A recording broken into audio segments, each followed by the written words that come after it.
Cuenta la leyenda que Mayahuel, diosa de los mexicas, tenía 400 pechos. Con ellos alimentaba a sus hijos, los dioses de la embriaguez. No en vano, Mayahuel simboliza la fecundidad de la tierra. Un día, Mayahuel fue convertida en maguey. Desde entonces, el corazón de Mayahuel guarda un secreto.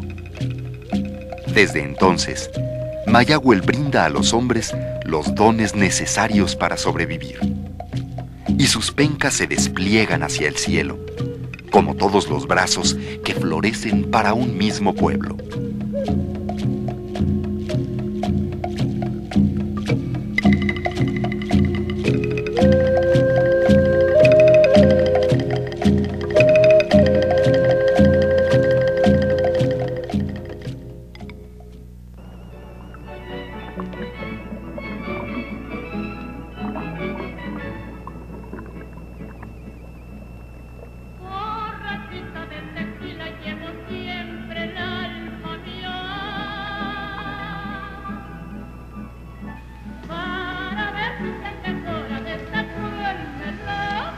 Sirvan un tequila.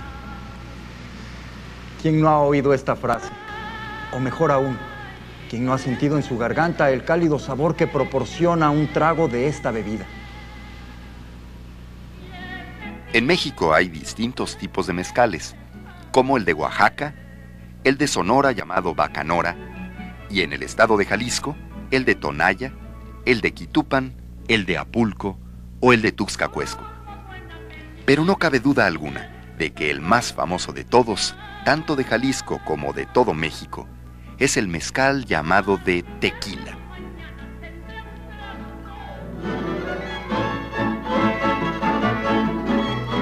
Recibió su nombre del pueblo que le dio origen. Se trata de Tequila, una antigua población situada a unos 60 kilómetros al noroeste de Guadalajara, en el estado de Jalisco. En las inmediaciones de la población se encuentra el Cerro de Tequila, que con el paso de los años se ha convertido en sello inconfundible de esta región. De estas generosas tierras, cultivadas desde tiempos inmemoriales, surgió hace 400 años la singular bebida. El tequila se forma y se hace en esta forma. Viene el mezcal jimado del potrero, que es la piña. Entonces se trae aquí a la fábrica, sea en mulas, bueno, le ponemos que en trocas, porque ahora ya, pero en aquellos tiempos se acarreaba el mezcal en puras mulas. Se acarreaba el mezcal en mulas, leña, adobe, ladrillo, arena, todo en las mulas. Pues allá en el año de 1930, se araba. 30, 40 yuntas arando los potreros, arado, puro arado de fierro, por aquí he visto. Ah, mira, de estos son, que arraban las tierras. Pero sí, con eso de que lo barbeaban, lo limpiaban, hacían piñonas que era un gusto. Había mulas que con 2 mezcales venían con 12 arrobas, que son 130 kilos. Pesado, pero...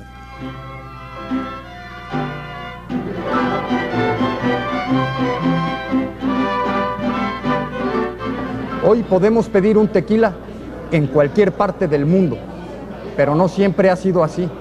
Tuvieron que pasar muchos avatares antes de que el tequila se convirtiese en la bebida mexicana por excelencia y fuera bien recibido en todo el mundo.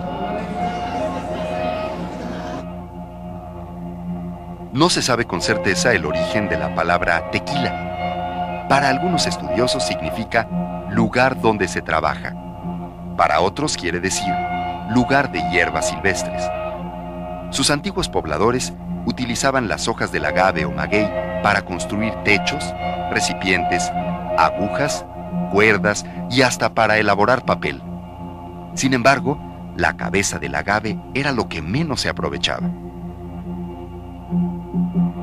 Semejante a una piña gigantesca, la cabeza del agave Weber azul es conocida en la lengua náhuatl como mezcal, es decir, la casa de la luna. Con esto se representa a esta parte del agave como la esencia, el centro, el meollo. Y tal cual, ese fue el meollo del asunto. Debe haber sido a mediados del siglo XVI, cuando algún español de garganta ansiosa avecindado en esta región destiló el jugo fermentado de la cabeza de un agave azul. Nacía así el primer vino mezcal de tequila. Así me imagino yo que ha de verse los primeros que inventaron el tequila. Vieron la planta del mezcal y se les hizo bonito, ¿verdad? Imagino que pues vamos probando a ver qué produce esta planta, ¿verdad? Entonces ya lo cocieron, alguien inventó, porque así crudo, pues tapica. Lo prueban con la puntita de la lengua y hasta pica, le salen unos granitos. Pero entonces ya alguno inventó que cocido. Entonces ya lo cocieron, ya vieron que estaba dulce. Pues entonces ahora vamos a de este dulce, ¿qué puede producir? Pues vámonos poniendo a fermentar, ¿verdad? Entonces ya se les ocurrió ponerlo a fermentar. Ya que el fermento ya no fue dulce, sino que fue con un sabor agrito, ¿verdad? El proceso del dulce. Ya pasó a hacer una cosa como agrita, ya fermentado. Entonces ya de allí, pues a alguien se le ocurrió hacer un aparato para destilarlo, ¿verdad? El proceso de fabricación de un buen tequila es laborioso y toma su tiempo. Por principio, hay que esperar un promedio de 10 años para que el agave alcance su completa madurez.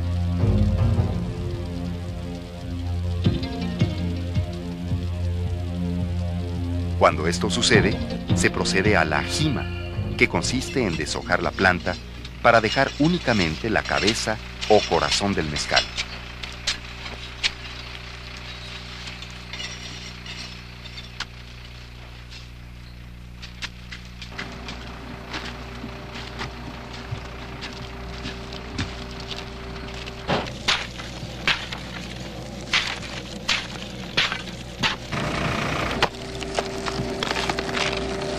Posteriormente, las cabezas, también conocidas como piñas, son tatemadas y cocidas al vapor durante muchas horas.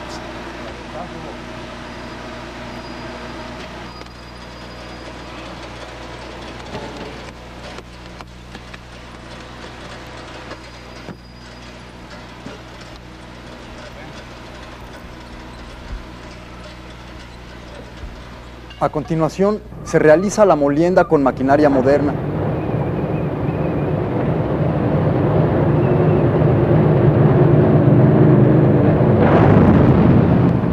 Pero todavía existen ejemplos de las tradicionales tahonas, como esta. Piletas circulares con el piso recubierto de lajas pequeñas y puntiagudas, por las cuales giraba una piedra de molino, movida por una o dos bestias de tiro. De la molienda se obtiene el mosto, jugo que resulta al exprimir las piñas previamente cocidas. El mosto pasa entonces por un periodo de fermentación que dura varios días. Finalmente, el líquido se lleva a los alambiques para su destilación. Después ya solo queda el reposo, la venta y, claro está, el consumo gustoso de esta espirituosa bebida. Sin embargo, no se piense que su descubrimiento fue muy aplaudido por las autoridades. Al contrario, el gobierno colonial prohibió de inmediato su fabricación para favorecer la importación de vinos y aguardientes españoles. Sin embargo, a mediados del siglo XVII, el tequila salió de su clandestinidad, cuando las empobrecidas autoridades coloniales decidieron autorizar su producción para cobrar los impuestos correspondientes. Y quién lo dijera, de bebida prohibida, el tequila pasó a convertirse en un líquido vital. Gracias a los impuestos provenientes de la fabricación de este recio aguardiente, las autoridades coloniales no solo introdujeron el agua potable en la ciudad de Guadalajara, sino que incluso construyeron, en el siglo XVIII, el Palacio de Gobierno. Bueno, el tequila es el primer producto elaborado de exportación de Nueva Galicia o de esta región del occidente de México, cuando a finales del siglo XVIII por la vía de San Blas se empezó a enviar tequila no solo a la costa norte del Pacífico, sino incluso se sabe que llegó hasta Filipinas y a las costas de Sudamérica. Ahora, estamos hablando de exportaciones muy pequeñas que deben de haber impactado muy poco en la economía. No así ya el tequila que a finales del siglo XVIII se mandaba a la Ciudad de México y a otras partes del país, incluyendo, por supuesto, la ciudad de Guadalajara. Y aunque la consumación de la independencia provocó la pérdida de los mercados filipino y sudamericano, podemos decir que el tequila creció con México. En 1821, los vinos españoles empezaron a tener grandes dificultades para llegar a nuestro país. Esto dio oportunidad a los productores tequileros de incrementar sus ventas, tanto en Guadalajara como en el centro de México. Asimismo, también llegó pronto a las gargantas de los primeros gambusinos de California, después de 1849.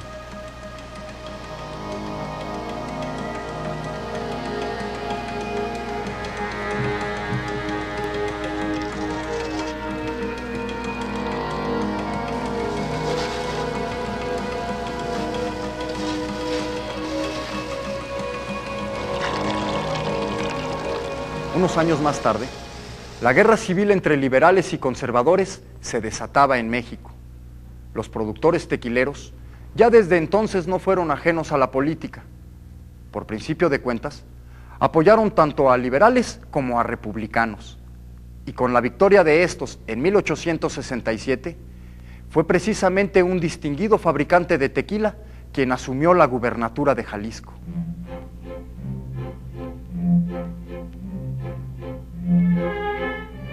Nuevamente los vientos del cambio político se dejaron sentir en tierras mexicanas. Con el ascenso de Porfirio Díaz a la presidencia de México, llegó el progreso estilo europeo y el afrancesamiento en la alta cultura mexicana. La consecuente preferencia por productos extranjeros no se hizo esperar. Así pues, el tequila tuvo en el ferrocarril a su principal enemigo. En sus vagones se distribuyeron a lo largo del país los vinos y licores provenientes de Europa. Sin embargo, el tequila soportó estos y otros ventarrones. A pesar de la gran importación de bebidas extranjeras, aumentó considerablemente su consumo y se convirtió de una vez por todas en la bebida del pueblo.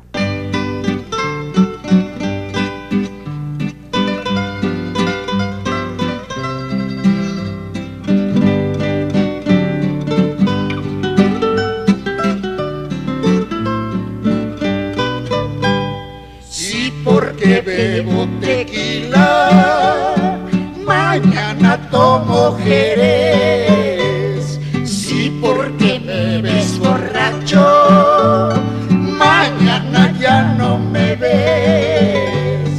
Valentina. La revolución confirmó al tequila como la bebida nacional.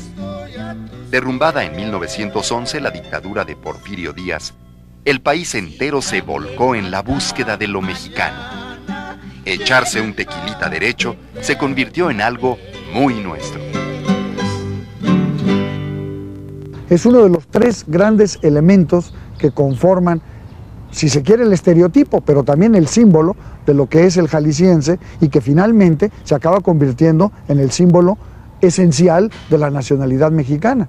Esto es, el hombre del campo, vestido de charro, que sabe montar a caballo perfectamente bien, relacionado íntimamente con el mariachi y, por supuesto, al que no se le puede esperar bebiendo otra cosa que no sea tequila. Un paso muy importante para la comercialización del tequila fue sin duda su envasado en botellas de vidrio. El tequila asumió una presentación no solo más cómoda, sino hasta medicinal.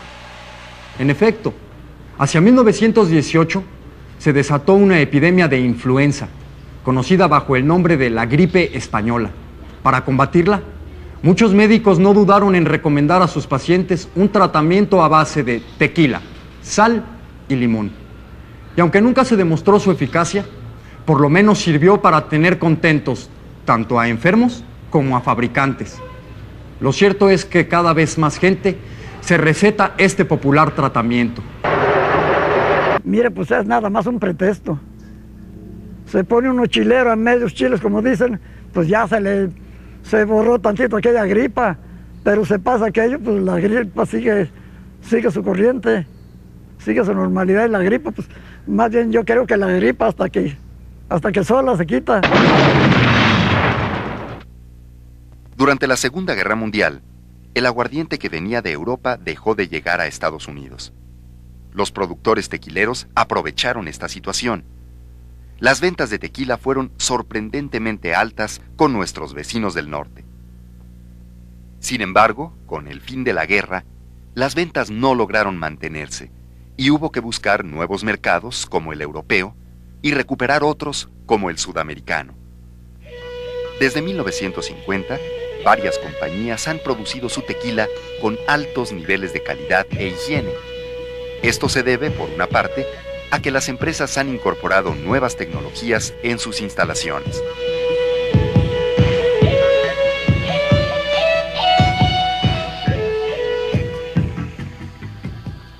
Por otro lado, es importante destacar que la superficie de cultivo del agave azul ha crecido, especialmente en la región de los Altos de Jalisco, con lo cual se ha podido atender la demanda de tequila tanto en México como en el extranjero.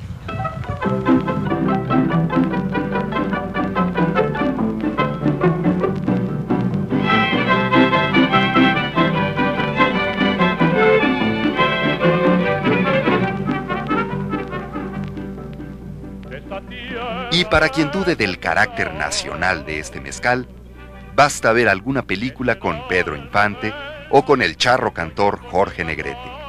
La época de oro del cine mexicano, al igual que muchas canciones de moda, contribuyeron a difundir la fama de esta bebida en todo el país y en el extranjero.